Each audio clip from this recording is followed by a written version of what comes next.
তো মহাসচিব ছিলেন জাহিদ ভাই বের হলেন। তো জাহিদ ভাইয়ের চেহারাটাতে আমার খুব ভালো লাগলো। আমাকে আবার উনি বললেন যে আপনি কেবল টেলিভিশন দেখলাম। তো আমি নিউজ 24 ছিলাম, তো নিউজ 24 থেকে এখানে আসছি, এই বিষয় নিয়ে কথা বললাম। তো জাহিদ ভাইয়ের চেহারা দেখে আমার কাছে আমার আশা জন্মেছে। আল্লাহ পাক হয়তো, হ্যাঁ আমি আশাবাদী। আর আমি তো এটা মানতেই পারবো না, তো আমার তো মানার কোনো সুযোগই নেই।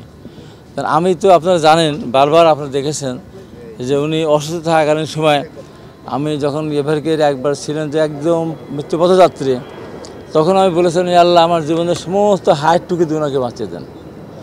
আমি নমিনেশন পেয়েছি, তারপরে আজকে 2-3টা মিডিয়াতে বলেছি যে আমার ইলেকশন করার দরকার নেই, আমি ওখানে আল্লাহ রহমতে যত ষড়যন্ত্র হোক না কেন হাজার হাজার ভোটের ব্যবধান জিতবো। তারপরে বলেছে আমার দরকার নাই, আমার সমস্ত হায়ারটুকু নিয়ে ম্যাডাম খালেদা জিয়াকে আল্লাহ পাক বাঁচিয়ে রাখুন, একটা নির্বাচন করুক। এই দেশের মানুষ দেশনেত্রী বেগম খালেদা জিয়া, শহীদ জিয়া রহমান, তারেক রহমানের প্রতি আস্থা আছে, তারা ধানের শীষে ভোট দেবে ইনশাআল্লাহ।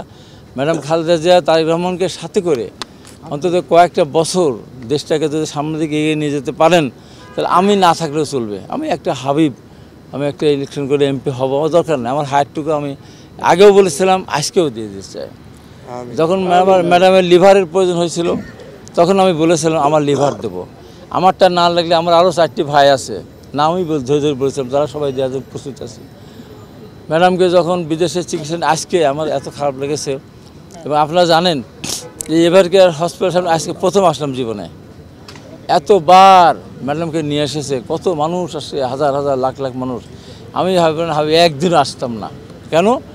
আমি বন্দি ম্যাডাম খালেদা জিয়াকে দেখতে চাইনি, তার চেহারা আমি দেখতে চাইনি। আমি নামাজ পড়ে 5 ওয়াক্ত আল্লাহর কাছে দোয়া করতাম, হে মহান আল্লাহ, আমি কারামুক্ত বেগম খালেদা জিয়ার সঙ্গে দেখা করতে চাই। তাই 5ই আগস্টের পর বৈষম্য ছাত্র আন্দোলনের রক্তদানের মধ্য দিয়ে সরকার পতন হলো, দেশের মানুষের রক্তের মধ্য দিয়ে।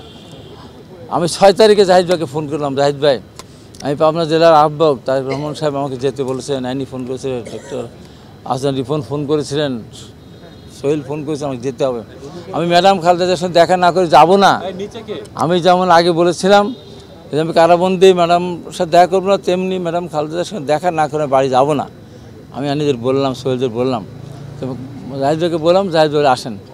আমি সর্বপ্রথম মাহমুদুল হক সাহেবের দেখা করছিলেন, মহাসচিব বা অন্য সিনিয়র নেতাদের এগুলোই দেখা করেন।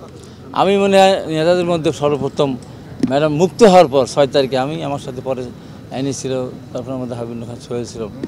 তো সেদিন আমি দেখেছি তার শারীরিক অবস্থা কত খারাপ। যদি ওই সময় আপনারা জানেন, যখন ম্যাডামকে বিদেশে পাঠানোর জন্য আমরা আন্দোলন করতেছিলাম, একটা পর্যায়ে আনিস সাহেব বলেছিলেন যে ম্যাডাম খালেদা জিয়া তো এখন নির্বাহী আদেশে উন্মুক্ত, অথবা আর আইন আদালতের কোনো প্রয়োজন নাই, উনি বিদেশে যেতে পারবেন। সেই মর্মে পাসপোর্ট অফিস, আমি বলি সেই মর্মে পাসপোর্ট অফিস খোলা রাখলো 2 দিন, শুক্র শনি। তারপর দিন কী বললেন যে উনি আদালতের আমানত, ওনাকে বিদেশে পাঠিয়ে দিলে আদালত চেয়ে বসে আমরা কী করবো। আপনার মনে আছে আমি 71 টেলিভিশনে দিন বলেছিলাম আদালতে আমরা জানি জামিন নিতে হলে জামানত লাগে। আমি ওনার কর্মী, আগামীকাল ওনাকে পাঠান, আজকে আমি জেলে চলে যাব। যতদিন আসবেন ততদিনও জেলে থাকবো। শেষ পর্যন্ত নাই আসেন, আমার যদি তার শাস্তির মৃত্যুদণ্ড হয়, আমি মৃত্যুদণ্ড মাথায় নিয়ে ফাঁসির রহিতে ঝুলে পৃথিবীতে বিদায় নেব। তবু যেন উনি কলঙ্কিত, মানে ওনার কলঙ্কিত। আজকে জাহিদ ভাইয়ের সাথে জাহিদ ভাইয়ের কথা বললাম বলে উনি আমাকে বললেন, হাসতে হাসতে বললেন, মানে মুখের একটা তো আপনার মানে দেখলে বোঝা যায় কেমন। তো যদি ম্যাডামের অবস্থা অত ক্রিটিক্যাল হতো, তারপর তো ওই ধরনের আমাকে বলতেন না। তো জাহিদ ভাই হাসতে হাসতে বললেন, আমি তো একটু কথা বলতে দেখলাম। তো তাতে আমি আশাবাদী মহান আল্লাহ পাক আমাদের লক্ষ কোটি মানুষের দোয়ার বরকতে মহান আল্লাহ পাক অনেক মিরাকেল তো ঘটান। দেখেন না, আমরা সেই দোয়া প্রার্থনা করি। আপনারা মিডিয়া যারা কর্মী আছেন, এই যে রাত জেগে কেন আছেন এখানে, এমন একজন মানুষের জন্য যে আসেন, আপনাদের সবাইকে ধন্যবাদ। জি।